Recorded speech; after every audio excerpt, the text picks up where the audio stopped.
kasih yang begitu besar, lebih kuat dari dosa. Kasih yang menemukanku, selamatkan dan pulihkan.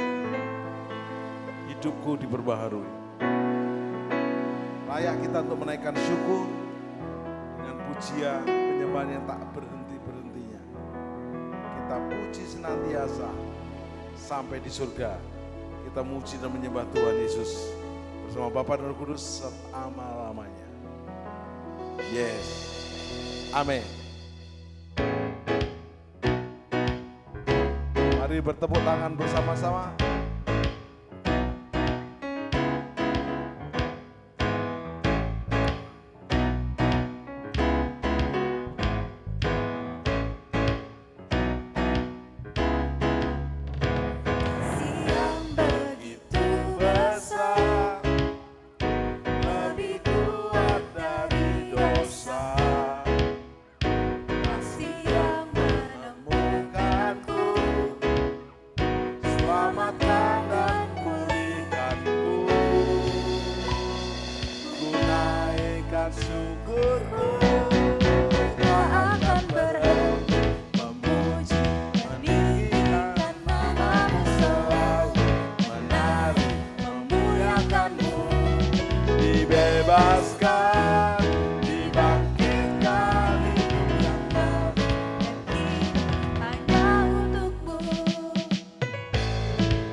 tepuk tangan.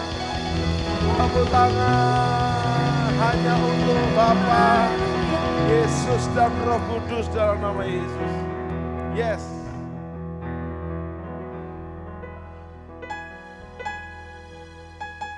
Meneladani perwira Kapernaum waktu Yesus mau datang ke rumahnya saat mendoakan hambanya yang sakit.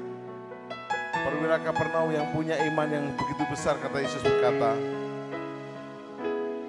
Yesus, aku tidak layak menerima engkau di rumahku.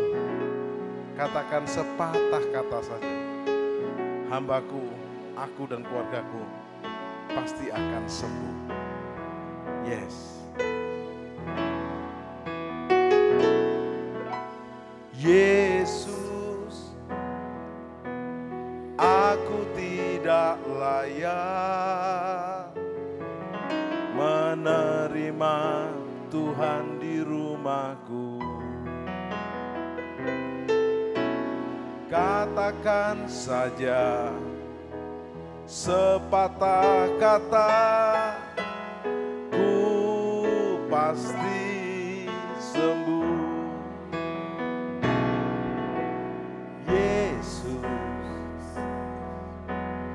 Aku tidak layak menerima Tuhan di rumahku.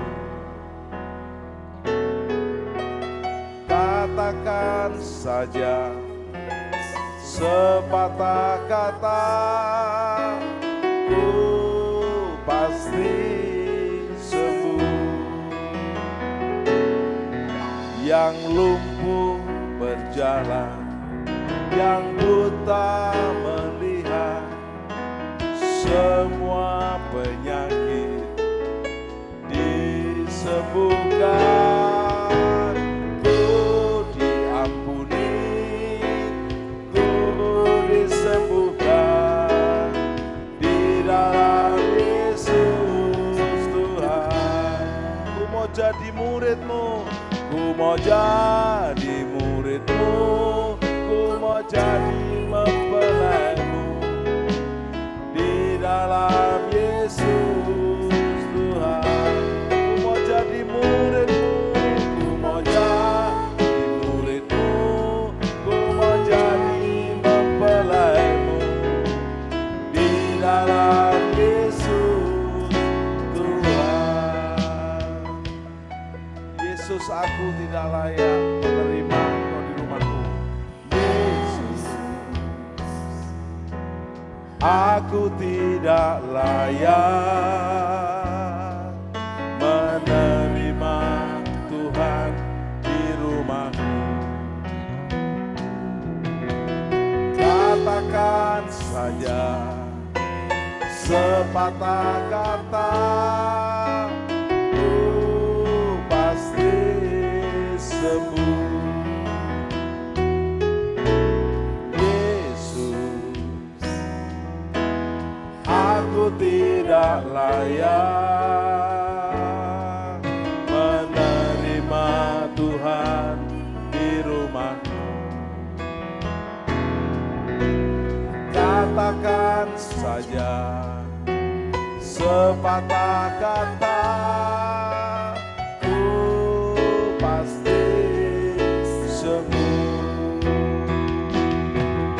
yang lumpuh berjalan, yang buta melihat, semua penyakit disembuhkan.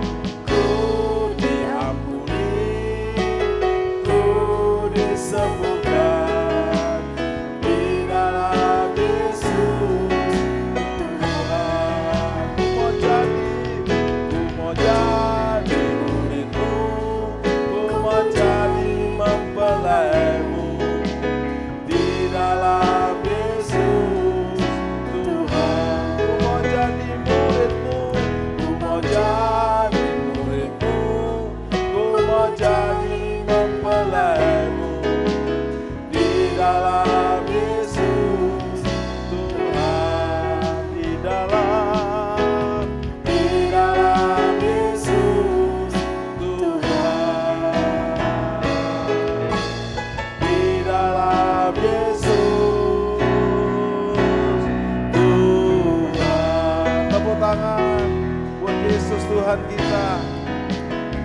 mau jadi muridmu, aku mau jadi mempelaimu. Di dalam Yesus Tuhan. Yes, amin.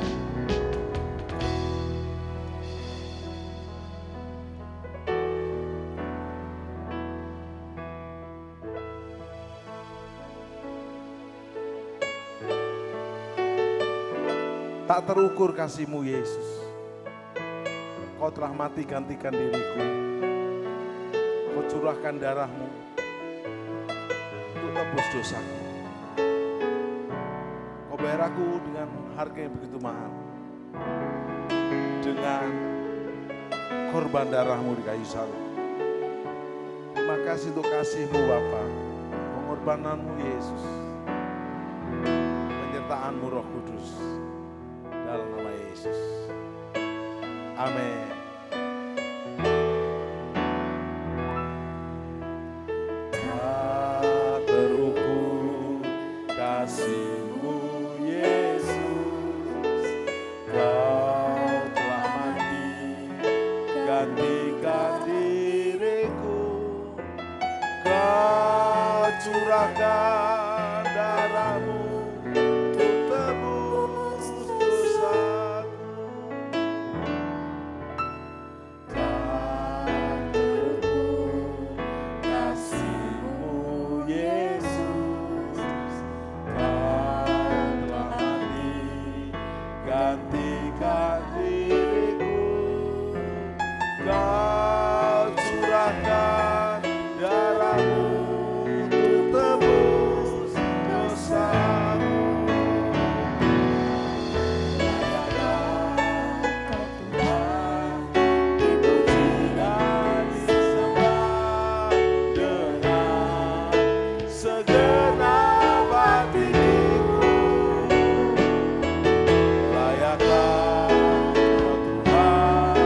dipuji dan disembah dengan segenap jiwa ragaku.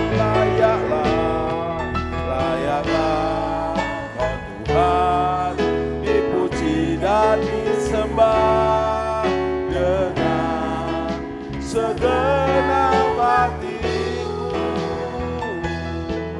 Layaklah Kau Tuhan, dipuji dan disembah dengan segenap jiwa ragaku. Tak terukur kasih-Mu Yesus, yes. Tak terukur kasih-Mu Yesus. Kau telah mati gantikan diriku. Kau curahkan darah-Mu untuk tebus dosaku. Layaklah Kau Tuhan, dipuji dan disembah dengan segenap hatiku. Layaklah Kau Tuhan, dipuji dan disembah dengan segenap jiwa ragaku. Layaklah Kau Tuhan, dipuji dan disembah dengan segenap hatiku. Layaklah Kau Tuhan, dipuji dan disembah dengan segenap jiwa ragaku. Layaklah Kau Tuhan, dipuji dan disembah dengan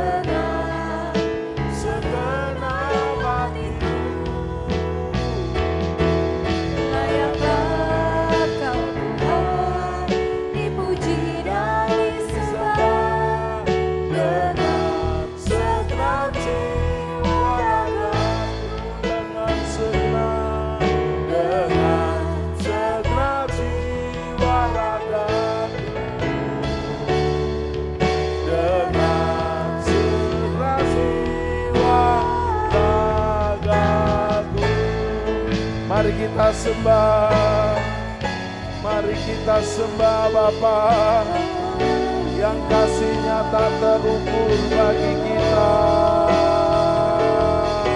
selamanya.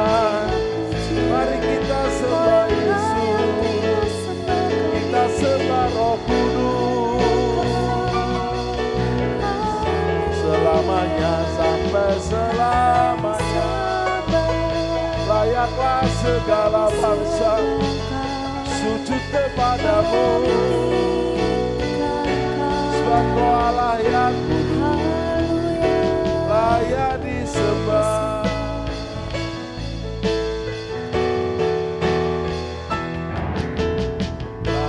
Layaklah segala bangsa sujud kepadamu,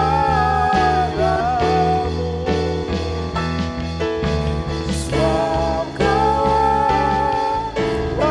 layak kudus, layak disembah. Layaklah segala bangsa sujud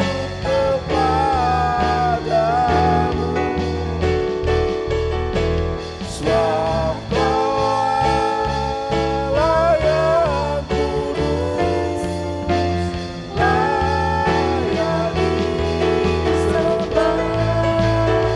Layaklah segala bangsa sujud kepadamu, sebab Kau layak kudus, layak disembah. Layak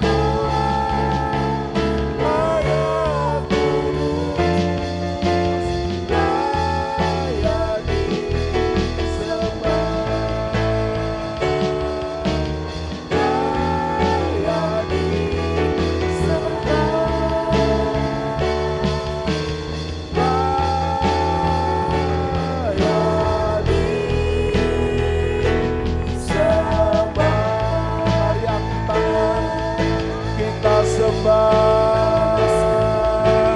Mari sembah Bapa, sembah Yesus, sembah Roh Kudus, sembah selamanya, sembah selamanya. Kami tinggikan Engkau, Urara Bapa karara masyandara masyandara kami irara Bapa syandara Bapa karara Bapa. Buka tangan kita dan angkat hatimu ke surga. Layaklah, yes, segala bangsa sujud kepadamu, sebab Kau layak kudus, layak disembah, layak disembah, layak disembah. Tepuk tangan. Layaklah segala bangsa sujud kepadamu, Allah Bapa di surga, Yesus Kristus dan Roh Kudus, Tritunggal yang Esa, sebab Kau Allah yang kudus, layak disembah dari selama-lamanya sampai selama-lamanya. Terima kasih Bapa, terima kasih Yesus, terima kasih Roh Kudus, dalam nama Yesus. Amin. Shalom saudara, di dalam Alkitab Allah berkali-kali melakukan mujizat yang dahsyat. Bangsa Israel pernah menyaksikan dan mengalami bagaimana terbelahnya laut dan berjalan di atas dasar laut yang kering. Namun sayangnya hal tersebut tidak membuat bangsa Israel benar-benar mempercayai Allah. Melainkan dalam cerita selanjutnya kita tahu bangsa Israel justru memberontak kepada Allah. Saudara, Mujizat adalah tindakan Allah untuk menyatakan kasih dan menolong manusia dengan cara merubah apa yang mustahil bagi manusia menjadi tidak mustahil. Sebab bagi Allah tidak ada yang mustahil. Tetapi yang perlu dicatat adalah mujizat tidak pernah menjadi tujuan utama. Tujuan dari terjadinya mujizat adalah pertobatan kepada Allah. Dan mujizat terbesar bagi manusia bukanlah tuli mendengar, lumpuh berjalan, tetapi karunia keselamatan Allah yang disediakan lewat penebusan Kristus. Pertobatan sendiri berarti melakukan kehendak Allah dan berbalik kepada Allah dan meminta ampun atas segala dosa. Namun sayangnya Alkitab seringkali mencatat ketika kita sudah diberi mujizat tetap saja tidak bertobat atau mengalami pertobatan tetapi tidak bertumbuh. Ada beberapa contoh dalam Alkitab yang bisa kita lihat. Pertama, peristiwa keluarnya bangsa Israel dari tanah Mesir dengan berbagai mujizat besar. Seperti kasut yang tidak pernah rusak selama 40 tahun. Apakah saudara terbayang berapa kasut yang dibutuhkan untuk perjalanan 40 tahun di padang gurun? Bisa 10-15 kasut. Tetapi bangsa Israel hanya membutuhkan 1 kasut. Jika sekarang kasut itu adalah sandal atau sneaker. Belum lagi air yang keluar dari gunung batu dan makanan yang turun dari langit. Sedemikian dahsyat mujizat Tuhan. Namun tetap saja diakhiri dengan sungut-sungut dan pemberontakan kepada Tuhan. Kedua, Matius 11 ayat 20 mencatat, lalu Yesus mulai mengecam kota-kota yang tidak bertobat. Sekalipun di situ ia paling banyak melakukan mujizatnya. Dalam pelayanannya di bumi, Tuhan Yesus sangat banyak melakukan mujizat. Tetapi ironisnya, kota-kota yang mengalami mujizat ini tidak bertobat sehingga dikecam oleh Tuhan Yesus. Ketiga, cerita Simon sang penyihir dalam Kisah Para Rasul yang tak mengerti bahwa mujizat diberikan agar manusia bertobat. Dan rasanya hal-hal seperti ini terus berulang sampai hari ini. Meskipun ada banyak mujizat, tidak semua orang yang menerima mujizat melakukan pertobatan yang sejati. Lalu apa sebenarnya prinsip, tujuan, dan maksud mujizat yang Tuhan berikan kepada manusia? Yang pertama, mujizat membuka pintu pertobatan. Seperti yang dikatakan di awal, mujizat bukanlah tujuan akhir. Melainkan dari tujuan terjadinya mujizat adalah pertobatan kepada Allah. Oleh sebab itu, sia-sialah seseorang mendapatkan mujizat apabila tidak mengarahkan hidupnya kepada pengenalan akan Tuhan Yesus. Setelah mujizat terjadi, ada yang lebih penting dari mujizat itu sendiri, yaitu Tuhan Yesus. Dalam hal ini perlu ditekankan bahwa yang terpenting bukan hanya mengalami mujizatnya, tetapi kehidupan pertobatannya dan pengenalannya akan Tuhan Yesus setelah mendapatkan mujizat. Yang kedua, mujizat akan menunjukkan kuasa Tuhan atas hukum alam semesta. Prinsipnya adalah lewat mujizat kita tahu bahwa Allah berkuasa atas alam semesta. Dan segala makhluk di bawah kolong langit ini harus tunduk di dalam namanya. Yang ketiga, mujizat itu dalam rencana keselamatan. Mujizat dipakai Tuhan untuk menuntun orang masuk dalam rencana keselamatan Allah. Tuhan izinkan mujizat terjadi supaya orang yang mengalaminya juga mengalami kebangkitan iman. Tuhan tidak mau kita hanya terkagum akan mujizat yang Dia lakukan. Ibarat zaman sekarang, Tuhan tidak mau hanya mendapatkan likes yang banyak di sosial media. Tetapi yang Tuhan mau adalah ketika mujizat terjadi, mereka yang mengalaminya menjadi murid atau pengikut Tuhan Yesus yang setia, yang akan tetap setia baik enak maupun tidak enak keadaannya. Sesungguhnya mujizat itu akan membawa seseorang kepada pertobatan, mengenal Tuhan Yesus sebagai Tuhan yang berkuasa atas alam semesta dan menuntun kita kepada iman yang menyelamatkan. Saudara, untuk penjelasan lebih lengkapnya dari tim teologi kami, silakan buka link yang ada di atas atau scan QR Code yang tersedia. Tuhan Yesus memberkati. Apa yang dimaksudkan dengan Pentakosta ketiga? Api Pentakosta menyala, api Pentakosta menyala. Api, api, api, api, api, api Pentakosta ketiga. ketiga. Deklarasi Pentakosta ketiga. 1. Pentakosta ketiga adalah pencurahan Roh Kudus yang dahsyat di zaman ini, melebihi yang terjadi di Azusa Street. 2. Pentakosta ketiga akan mengakibatkan penuaian jiwa yang terbesar dan yang terakhir sebelum Tuhan Yesus datang kembali. 3. Pentakosta ketiga akan membangkitkan generasi Yeremia, yaitu anak-anak muda yang dipenuhi Roh Kudus, cinta mati-matian kepada Tuhan Yesus, tidak kompromi terhadap dosa, dan akan bergerak untuk memenangkan jiwa. 4. Pentakosta ketiga lahir di Indonesia dan akan bergerak ke bangsa-bangsa. Gerakan ini dari timur ke barat dan akan kembali ke Yerusalem. 5. Pentakosta ketiga akan memberikan kuasa untuk menyelesaikan amanat agung, dan setelah itu Tuhan Yesus datang kembali. Salam Miracle Service. Saudaraku, Tuhan Yesus Kristus adalah sang masternya miracle. Bersama Yesus, kita pasti terima dan jadi alat miracle mujizatnya. Kita akan terus maju dalam miracle-nya. Nats kita saat ini saya akan ambil dari kitab Roma pasal 12 ayat 11.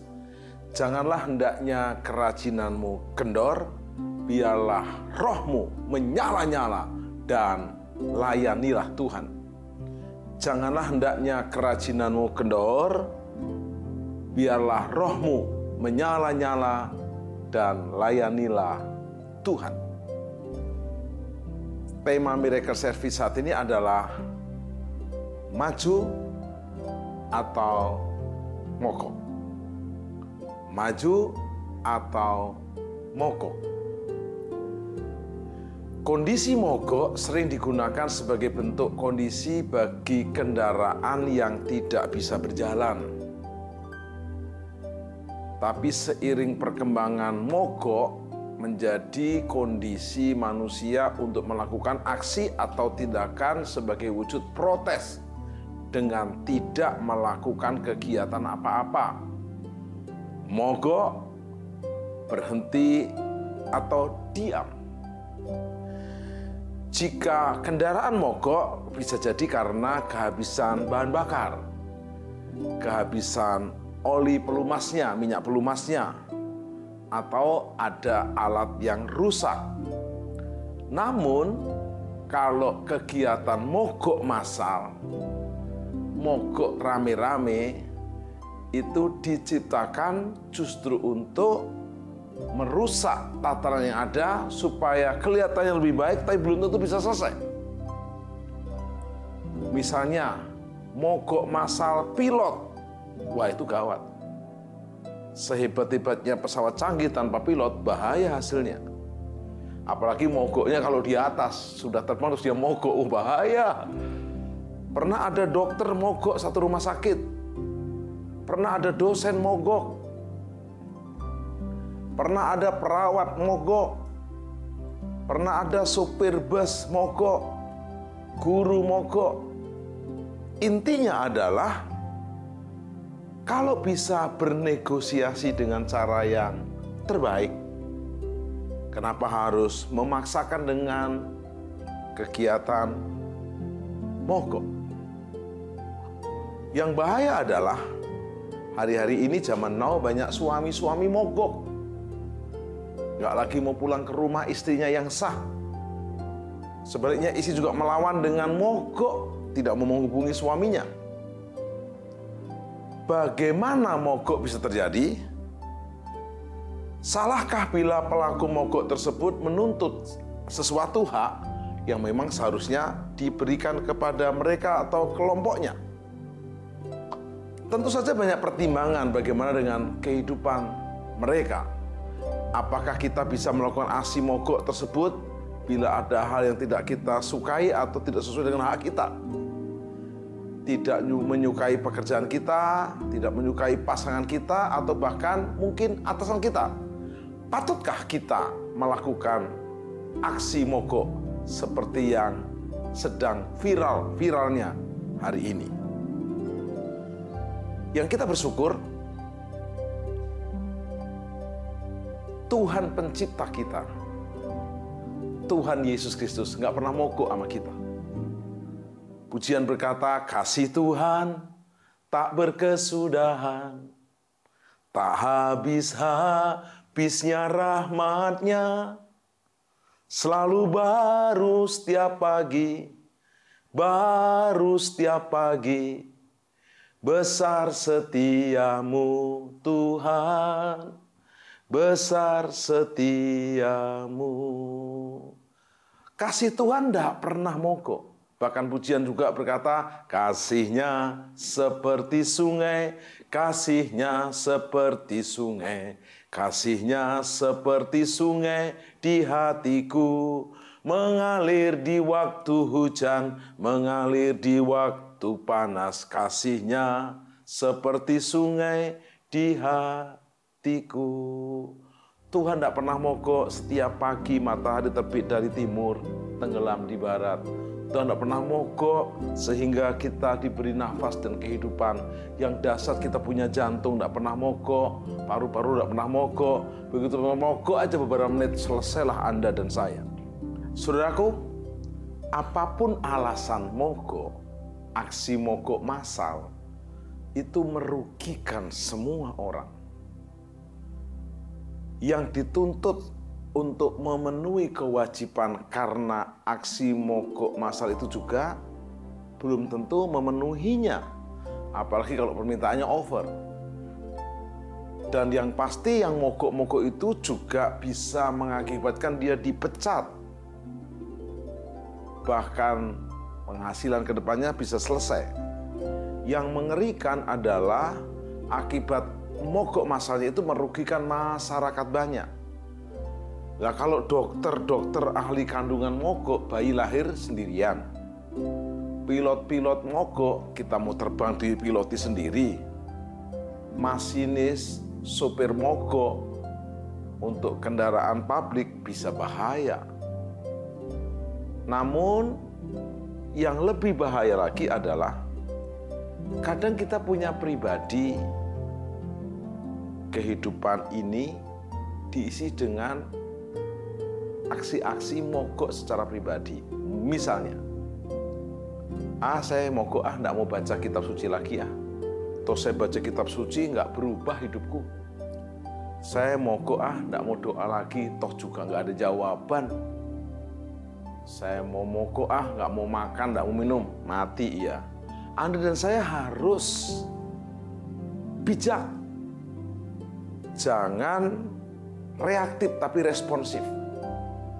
Kadang kita menerima ketidakadilan. Kadang kita menerima yang tidak sesuai dengan hak kita. Namun kita bisa bernegosiasi. Musa saja berani bernegosiasi dengan Tuhan. Waktu Tuhan berkata, Musa cukup. Israel akan kubinasakan, engkau Musa kujadikan bangsa yang besar. Harusnya ini kesempatan Musa untuk dia menjadi suku Musa. Keren kan? Bangsa Musa. Musa akan dikenal sepanjang masa. Namun Musa berkata, tidak Tuhan, terima kasih. Tanpa mengurangi rasa hormat dan sembah saya kepadamu. Apa kata orang-orang kalau bangsa yang kau selamatkan dengan dasar dari Mesir, akhirnya kau tinggalkan dan dibiarkan binasa? Marilah Tuhan. Sehingga Musa menyanyikan pujian, bila engkau tak besertaku, kami tak mau berjalan. Ku perlu Tuhan, pimpin langkahku dengan kasih karunia-Mu. Pimpin langkahku setiap waktu, berjalan dalam roh-Mu. Nyatakan Tuhan kemuliaan-Mu, dan berjalanlah denganku. Akhirnya dahsyat Tuhan mau menyertai Musa dan bangsa Israel dengan dahsyat. Kita akan periksa tokoh-tokoh di Alkitab yang pernah mogok. Dan mereka menerima risiko yang sangat-sangat fatal. Pertama, Yunus tercatat adalah nabi Tuhan yang diutus ke Niniwe. Namun Yunus mengingat nenek moyang Niniwe pernah menyerang nenek moyang Israel. Dia dendam. Dia juga tidak ingin Niniwe bertobat dan diselamatkan. Maka Yunus harusnya ke Niniwe, dia ke Yafo menuju ke Tarsis, mogok dari panggilan Tuhan. Sepertinya semuanya oke. Tapi tidak lama kemudian, langit mendung, hujan turun, halilintar menyambar, perahu tergoncang, ombak menghadang. Hampir-hampir perahu Yunus tenggelam. Namun sang kapten tetap peka, buang undi, ketahuan Yunus yang harus dilempar ke laut, dimakan ikan. Untung di perut ikan Yunus berhenti dari mogoknya. Ada orang yang mogok tapi nggak ada tujuan yang jelas. Dia mogok pribadi, nggak mau makan, mati bisa, saudara. Kalau bisa bernegosiasi dengan orang yang dituntut dan seterusnya, kenapa kita memaksakan diri dengan aksi mogok yang tidak jelas? Untung Yunus bertobat. Dia dimuntahkan oleh ikan itu di pantai Niniwe, memberitakan Injil, dan Niniwe diselamatkan. Ada tokoh kedua lagi yang pernah mogok di 1 Raja-Raja 19, Nabi Elia. Pasca dia melawan 850 nabi palsu, menurunkan api dari langit membakar korban, menurunkan hujan yang 3,5 tahun tidak pernah turun. Sebenarnya dia bisa euforia dan sangat dahsyat. Dia diancam oleh Isabel, Ratu Isabel, istrinya Ahab. Isabel yang sebel tidak jelas. Dan setelah diancam 1 Raja 19, dia lari, meninggalkan bujangnya, lalu dia mogok dan minta mati. Sudahlah Tuhan, saya mati aja, toh saya sendirian. Tapi Tuhan mengangkat Elia kembali. Masih ada ribuan orang yang setia menyembah aku. Yuk, makan lagi, minum lagi, bangun dari mogokmu, bangkit, naik ke gunung Tuhan, Gunung Horeb. Dan Elia powerful, mengurapi Raja Aram, mengurapi Elisa muridnya, dan dia terangkat ke surga, hidup-hidup, powerful. Hari ini, adakah Anda dan saya memilih negosiasi yang paling buruk, yaitu aksi mogok? Istri yang mogok dengan diam, 1000 bahasa tidak mau ngomong, akan terima akibat. Suami yang mogok, akan terima akibat. Coba negosiasi. Saya jujur, berpacaran 5 tahun, menikah 18 tahun, tidak selalu seiring dan kompak dengan istri. Waktu ada yang tidak pas, saya nggak mau pilih mogok, saya diam sebentar. Biasanya istri saya langsung tangkap dan dia berkata, I love you Kak Tim. Karena saya lagi nggak enak hati, saya bilang, oke. Kalau nggak ada apa-apa, saya bilang, I love you too. Tapi karena saya nggak enak hati, saya, oke. Langsung dia kejar, I love you Kak Tim. Oke. Kenapa sih? Saya bisa mogok bicara, lalu cuek, tapi saya lalu selesaikan. Ini saya nggak pas. Kenapa kadang kamu sebagai istri begini, boleh nggak begini? Oke, kita nego. Oke, selesai. Puji Tuhan, istri saya jarang mogok dan kayak enggak akan mogok, karena memang vitamin mogoknya sudah saya ambil sih. Saudaraku yang kekasih, untuk itu saya akan berikan resep mujarab supaya pada zaman now ini Anda maju tanpa mogok. Ada beberapa orang mobilnya mogok kurang bahan bakar, atau mobilnya mogok karena banyak kempes, dipaksa didorong. Hasilnya bannya penyok, peleknya penyok, atau mesinnya justru hancur. Kalau sempat di antara kita ada yang nggak maju-maju tapi mogok melulu, yuk belum terlambat. Tuhan Yesus spesial bisa memulihkan semua yang mogok. Dan yang jangan lupa, kasih Tuhan selalu baru. Janjinya nggak pernah meleset. Pujian ini berkata, janjimu seperti fajar pagi hari, yang tiada pernah terlambat bersinar. Janjimu seperti sungai yang mengalir, dan ku tahu betapa dalam kasih-Mu. Janji Tuhan seperti fajar pagi hari yang nggak pernah terlambat. Janji Tuhan seperti sungai yang mengalir, nggak pernah berhenti. Saya akan berikan 3 jurus. Kita maju dan tidak mogok. Yang pertama, periksa minyak. Yakobus 2:26 berkata, sebab seperti tubuh tanpa roh adalah mati, demikian jugalah iman tanpa perbuatan adalah mati. Anda dan saya harus memeriksa minyak daripada kehidupan kita. Ada banyak mobil, kendaraan mogok karena minyaknya sudah rusak. Minyaknya sudah afkir, sudah habis limitnya. Maka harusnya waktu minyaknya sudah batas waktunya berakhir, diganti minyak yang baru. Atau minyaknya berkurang, ditambahi minyak. Minyak ini kalau di dalam tubuh itu adalah nutrisi. Saya juga jujur kadang-kadang karena mohon maaf, takut terlalu overweight gitu, keberatan. Maka saya kadang agak-agak takut makan. Tapi itu kok lemes ya? Oh ternyata tubuh saya kurang nutrisi, makan aja yang cukup. Atau sebaliknya jiwa saya kok kosong ya? Saya kurang bacaan. Saya kurang inspirasi baru. Saya baca. Periksa minyak tubuh kita. Periksa minyak jiwa kita.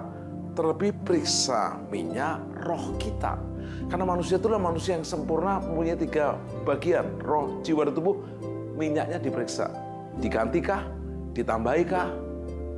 Yang terpenting adalah pastikan minyak itu tetap oke. Minyaknya oke, hidupmu oke. Sehingga kau tidak lagi mogok, tapi bisa maju-maju terus tanpa mogok. Resep yang kedua untuk Anda maju tanpa mogok. Jagalah api. Paulus berkata kepada Timotius muridnya, kobarkanlah api yang ada padamu. Kobarkanlah api kasih karunia yang kau terima. Kobarkan. Pujian berkata, biarlah rohmu menyala-nyala dan layanilah Tuhan. Biarlah rohmu menyala-nyala dan layanilah Tuhan. Api Kristus sudah menyala. Api Kristus sudah menyala. Api Kristus sudah menyala. Minyaknya udah cukup, minyak diperlukan, harus ada api. Contoh, mesin tetap jalan terus, ngeng. Didiamkan mati. Bahkan kenapa mobil perlu dipanasin? Supaya api itu tetap membuat panas. Hari-hari ini, jagalah api semangatmu. Jagalah api pengharapanmu. Jagalah api imanmu. Waktu Anda menjaga api harapanmu, menjaga api semangatmu, maka pasti kau tidak akan mogok, tapi maju terus bersama Yesus. Resep yang ketiga untuk maju tanpa mogok. Berjalan dengan iman. Waktu Anda sudah memeriksa minyak, menjaga api, Anda harus jalan. Bukan berjalan berdasarkan pikiran. Bukan berjalan berdasarkan apa yang kita lihat, rasio kita, tapi berjalan dengan iman. Sewaktu Yosua disuruh menyeberangi sungai Yordan, maka secara rasio pikiran kita, waktu imam mengangkat tabut, ya iman berkata, ya sungainya berhenti dulu baru kita nyebrang. Tuhan tidak begitu. Tuhan berkata, injak dulu, sungai berhenti. Kalau nggak berhenti, hanyut saudara. Itulah iman, berjalan dengan iman. Yesus mengucap syukur untuk 5 roti 2 ekor ikan, dibagi-bagikan. Berjalan dengan iman, dibagikan. Hari ini, Anda dan saya memeriksa diri. 3 rumusan untuk maju tanpa mogok ini sudah ada pada kita atau tidak? Waktu Anda sudah memeriksa minyak, lalu kita memeriksa dengan menjaga api dan berjalan dengan iman, maka ingat baik-baik, itu akan membuat kita tidak lagi memiliki kehidupan yang penuh dengan mogok, dan mogok. Dan ingat, kalau mogok dibiarkan, akan mengakibatkan mogok yang lain. Mogok berikutnya. Dan kalau super mogok ketemu dengan super mogok, bahaya. Akhirnya nafas kita bisa mogok, berakhirlah hidup kita ini. Saudaraku, bila kita memilih, yaitu memilih iman yang maju, bukan iman yang mogok, maka iman yang maju ini akan mendorong seluruh kehidupan kita.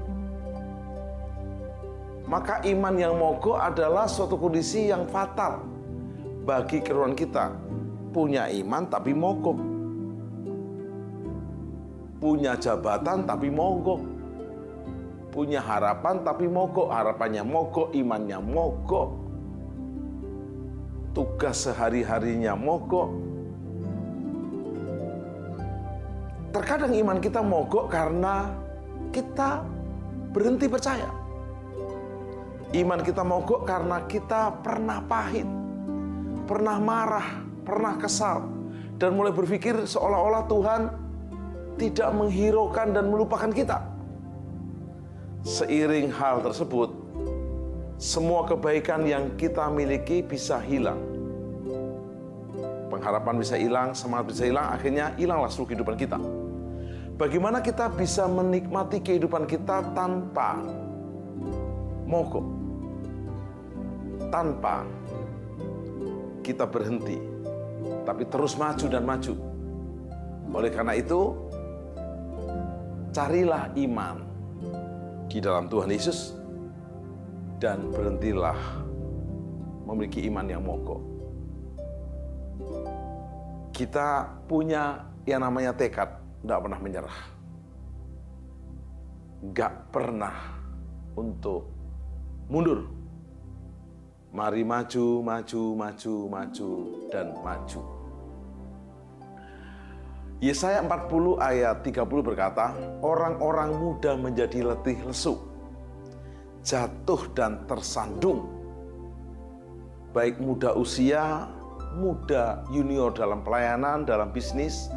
Kadang mudahlah anak-anak muda ini untuk nggak maju-maju. Begitu putus cinta, mogok. Cinta ditolak, mogok. Ada banyak hal kita bisa memberikan alasan untuk mogoknya kita, namun mogok tidak menyelesaikan masalah. Yang saya peringatkan paling penting, jangan mogok sama Tuhan loh ya. Dibalas Tuhan mogok sama kita, habislah Anda. Nafas yang kita tarik, kehidupan yang kita punya masih adalah kasih karunia-Nya. Nah, sebelum kita akan membuat perenungan untuk tema maju atau mogok ini, mari kita periksa diri kita. Kita posisinya di mana? Jangan begini, saya tengah-tengah lah Pak Tim. Mogok kagak, maju kagak. Saya wait and see. Nggak bisa. Anda nggak boleh abu-abu, putih atau hitam, terang atau gelap. Yesus sangat tahu persis bahwa murid-muridnya imannya hampir runtuh. Karena murid-murid juga mogok dari pelayanannya. Seperti yang kita tahu, Yesus menyatakan 3 kali, Anak manusia akan ditangkap, akan disalibkan, dibunuh, dikubur, hari ketiga akan bangkit. Percaya. Diulangi 3 kali, mereka ternyata tidak memegang. Waktu Yesus disalib, mereka kecewa berat, seolah-olah Yesus tidak mampu, padahal itu bagian dari penebusan dan keselamatan yang Dia kerjakan buat kita. Akhirnya murid-murid memilih sembunyi. Di samping takut, juga kecewa. Tapi apa yang menarik? Tidak berhenti mereka sembunyi, takut, dan juga kecewa. Mereka mogok dari pelayanan. Petrus, kepala geng murid-murid Yesus, berkata di Yohanes 21, ayat 1 mulai, kita dulu kan penjala ikan yang profesional. Setelah kita mengikuti Yesus, kita berhenti penjala ikan, kita menjadi penjala manusia. Namun ternyata guru yang memimpin kita udah mati sekarang. Kita nggak tahu apa yang terjadi. Jadi aku mau kembali, mogok dari menjala manusia, aku mau kembali menjadi penjala ikan. 6 murid lainnya ikut berangkat, 7 murid utama mencari ikan di Danau Galilea. Mereka menebarkan jala di sebelah kiri, kanan, depan, belakang. Dari malam sampai pagi menjelang siang, hasilnya zero. Nehi. Namun apa yang menarik, Yesus di pinggir pantai berkata, hei anak-anak. Nggak bilang gini, hei para pemogok, kau mogok masal ya? Enggak. Orang yang mogok masal dikasari makin kasar. Beberapa pemimpin daerah bahkan membuat negosiasi dan ada solusi. Yesus berkata, adakah engkau punya lauk pauk, ada hasil daripada kau mogok dari menjala manusia ke menjala ikan lagi? Gak ada. Yesus dengan lembut berkata, tebarkan jalamu di sebelah kanan. Dari tadi malam sampai pagi menjelang siang juga sudah ke kanan. Tapi ingat, Yesus kan bos segala bos. Yesus sudah bilang sama semua ikan di Danau Galilea, ingat, kemanapun perahunya Petrus dan kawan-kawan, hindari. Begitu Petrus ke kiri, Yesus bilang, kanan, kanan. Yesus semua ikan ke kanan. Depan, ke belakang. Kali ini Yesus berkata, ya semua ikan ke kanan, dan ingat 153 ekor. Keren. Jalannya tidak koyak. Dan Yesus tidak memarahi Petrus, bahkan mengajak ikan, makan ikan. Lalu Yesus berkata kepada Petrus, apakah engkau mengasihi aku lebih dari yang lain? Kata Petrus, iya Tuhan, saya mau mengasihi engkau lebih dari yang lain. Maka Yesus berkata, ayo berhenti mogok. Gembalakanlah domba-dombaku. Dan pasti aku menyertai kamu senantiasa sampai akhir zaman. Di Yohanes 21 ini, Yesus menyanyikan pujian begini. Apakah kau mengasihiku? 3 kali. Apakah kau mengasihiku lebih dari kepada yang lain? Apakah kau mengasihiku? Petrus berkata, Yesus, ku mengasihimu. Yesus, ku mengasihimu lebih dari kepada yang lain. Saya berhenti mogok. Saya mau maju. Mengasihimu dan mengembalakan domba-dombanya Tuhan. Berhenti mogok, terus doa, terus berharap, terus bersyukur. Pasti imanmu berjalan. Berkatmu berjalan. Kemuliaan Tuhan berjalan atasmu selama-lamanya. Kita berdoa. Bapa Surgawi, kalau kami pernah memaksakan diri dengan aksi mogok masalkah, aksi mogok dalam keluarga atau pribadi, ampuni kami. Karena mogok tidak menjadi solusi. Mogok tidak menyelesaikan masalah. Hari ini kami belajar untuk tidak seperti Yunus yang pernah mogok, Elia yang pernah mogok. Kami mau bangkit dari Yusuf yang baru. Kami mau bangkit dari Yunus yang baru, yang berhenti mogok dan move on maju. Seperti Elia berhenti mogok dan maju move on. Tuhan beserta kami.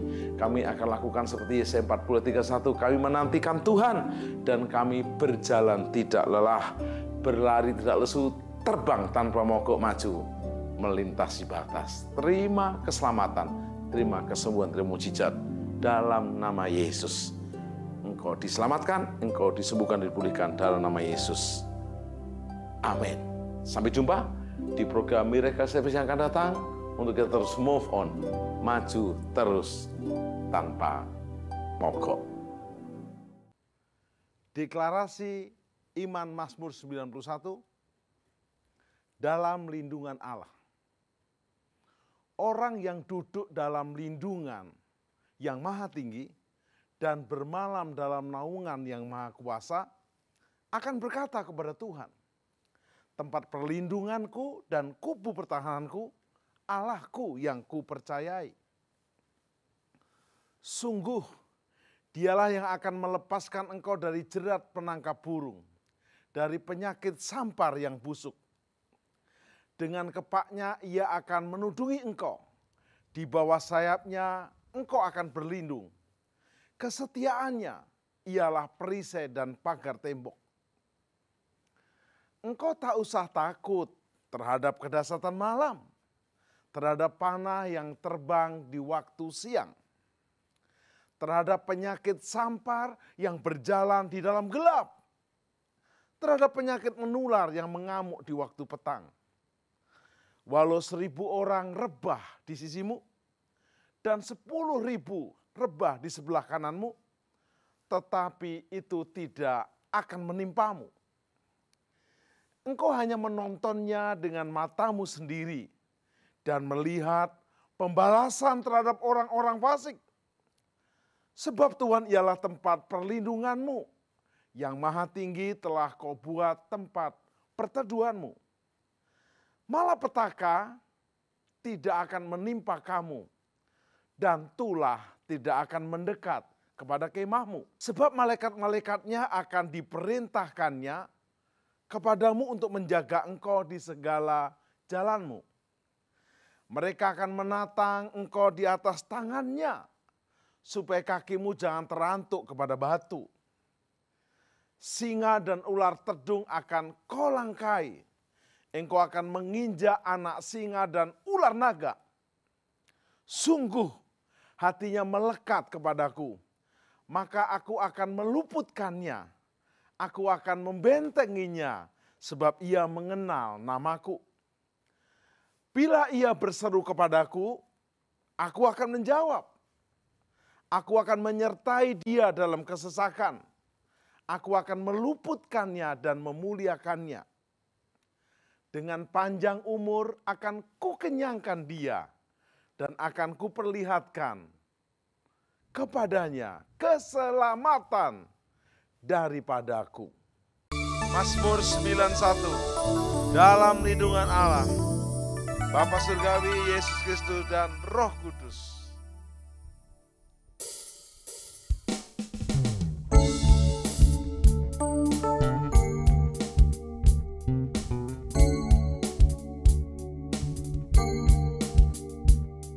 Orang yang duduk dalam lindungan yang maha tinggi dan bermalam dalam naungan yang maha kuasa